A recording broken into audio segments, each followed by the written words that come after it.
Apabila sedang sahur tiba-tiba adzan, apakah makanan yang sedang dikunyah boleh ditelan? Ada hadis yang dihasankan oleh Syekh Albani, apabila seseorang dari kalian sedang memegang gelas dan adzan terdengar, fala yadakhu hatta yaqdiya min. Jangan diletakkan sampai dihabiskan. Maka kalau kita lagi menelan, kunyah aja terus, telan, nggak masalah. Atau antum langsung ambil minum, bismillah, selesai. Saya tidak bisa membayangkan ya, betapa banyak orang yang batal puasanya secara massal kalau konsepnya seperti itu. Artinya ketika seorang mengunyah makanan, kemudian mendengar azan, lalu katanya boleh ditelan meskipun sudah azan. Bahkan bila perlu, ambil air minum 1 gelas lalu diminum. Jadi sekali lagi, kalau konsepnya seperti ini, saya nggak bisa bayangkan ya, betapa banyak orang yang batal puasanya seketika. Dan tentu dosanya ya ditanggung oleh mereka yang menganjurkan itu. Nah, lalu problemnya di mana? Apakah memang benar bahwa Rasulullah SAW memerintahkan demikian?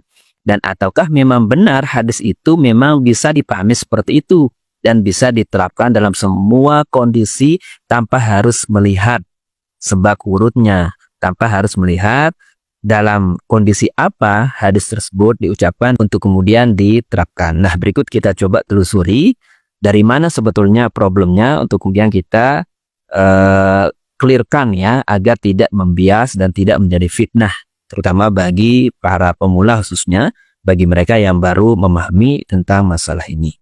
Bismillahirrahmanirrahim. Pertama-tama bahwa Rasulullah SAW itu punya 2 muadzin, yaitu Bilal dan Ibnu Ummi Maktum. Nah, jadi kedua orang ini ya, kedua sahabat ini ditugasi oleh Rasulullah SAW untuk azan di waktu yang berbeda. Bilal itu khusus azan pada malam hari atau saat sahur tiba. Sementara Ibnu Ummi Maktum itu azan khusus saat fajar tiba. Nah, dari sini dapat kita pahami bahwa ketika Bilal azan, berarti itu menandakan waktu sahur. Sementara kalau Ibnu Ummi Maktum azan, itu menandakan waktu adzan. Nah, lalu sampai mana batas seseorang untuk boleh makan dan tidaknya? Nah, dalam hal ini kita harus merujuk kepada hadis tersebut. Wa ani bin Umar wa Aisyah radhiyallahu ta'ala anhum. Dari Ibnu Umar dan Aisyah radhiyallahu ta'ala anhum qala, mereka berdua berkata, qala Rasulullah sallallahu alaihi wasallam. Rasulullah sallallahu alaihi wasallam bersabda, "Inna Bilalan yu'adzinu bilailin."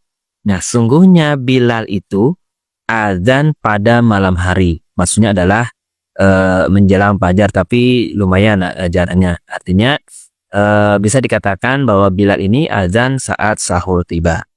Fakulu washrobu. Nah, fakulu washrobu hatta yunadi ya Ibnu Ummi Maktum. Maka silakan makan sahur, makan dan minum sampai Ibnu Ummi Maktum azan. Nah, jadi dari sini dapat kita pahami bahwa batas seseorang makan sahur itu adalah ketika Ibnu Ummi Maktum azan. Atas dasar ini pula kemudian para ulama fikih menetapkan apabila fajar tiba maka wajib hukumnya menahan diri untuk tidak makan. Artinya wajib seseorang untuk tidak makan ketika fajar tiba, bukan meneruskan makanan. Jadi tidak ada ya ulama fikih mengatakan boleh meneruskan makanan kalau azan subuh sudah tiba. Tidak ada itu. Sekali lagi tidak ada. Yang ada itu adalah wajib hukumnya menahan diri. Artinya tidak makan dan tidak minum. Berarti gimana kalau makanan yang masih berada di mulut? Nah, kalau belum ditelan maka silakan dibuang. Jangan ditelan lagi, apalagi ngambil air, ini salah. Jelas itu adalah batal. Nah, jadi saya ulangi, kata Rasulullah SAW, silakan makan sahur, makan dan minum kalau Bilal adzan sampai Ibnu Ummi Maktum adzan.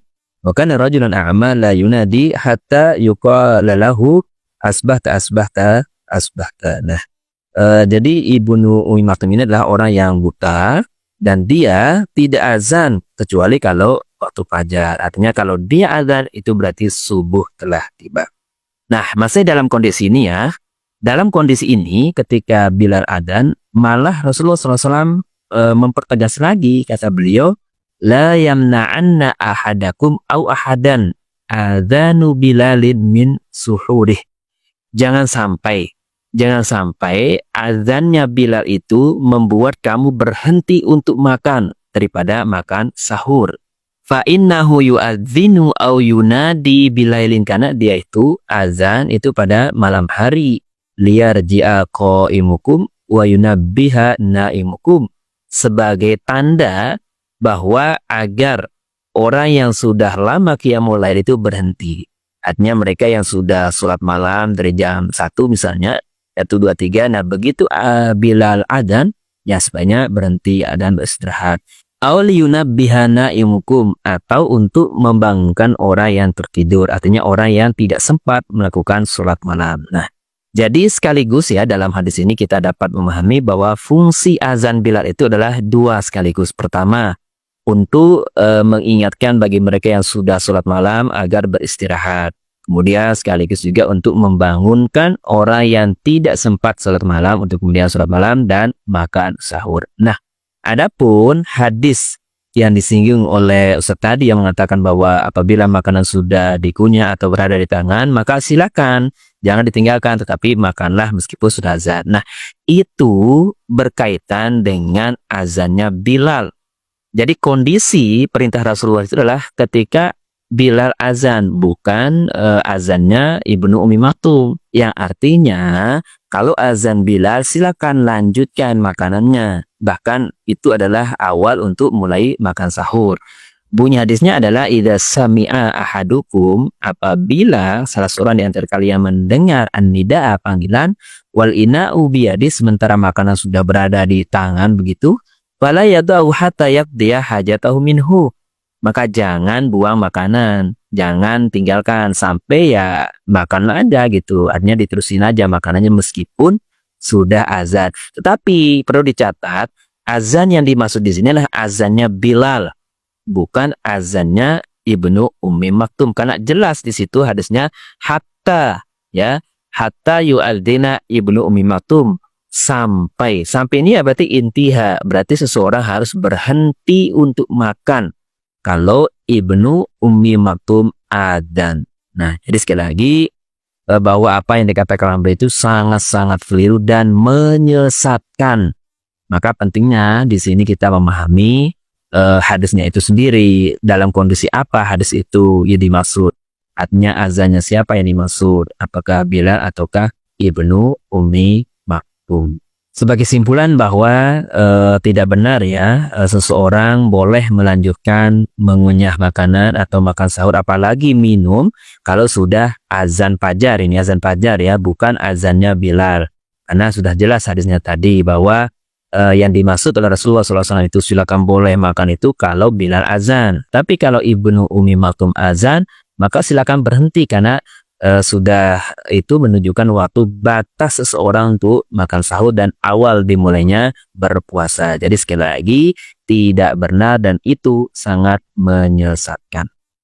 Wallahu a'lam.